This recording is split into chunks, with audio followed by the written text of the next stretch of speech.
BDS సీట్లకు రెండవ దశ కౌన్సిలింగ్ 276 సీట్ల భర్తీకి notification. Amaravati October 24 Andhrajyothy. BDS కోర్సుల్లో మేనేజ్మెంట్ కోటా సీట్లకు సంబంధించి ఫేజ్ 2 కౌన్సిలింగ్ నోటిఫికేషన్ను ఎన్టీఆర్ హెల్త్ వర్సిటీ విడుదల చేసింది.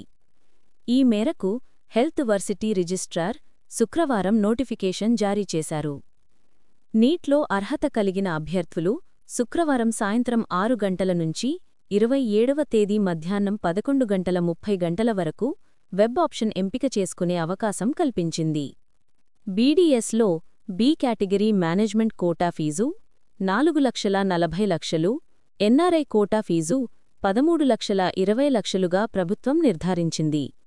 రాష్ట్రంలోని 14 ప్రైవేటు డెంటల్ కాలేజీల్లో బి కేటగిరీ విభాగంలో 159 సీట్లు, ఎన్ఆర్ఐ కోటా విభాగంలో 76 బీడీఎస్ సీట్లు అందుబాటులో ఉన్నాయి. ఇమి కాకుండా మైనారిటీ కాలేజీలో 26, బి కేటగిరీ 15 ఎన్ఆర్ఐ కోటా సీట్లు అందుబాటులో ఉన్నాయి. ఫేజ్ 1లో బి, ఎన్ఆర్ఐ కోటా కలిపి 276 సీట్లను హెల్త్ వర్సిటీ భర్తీ చేయనుంది.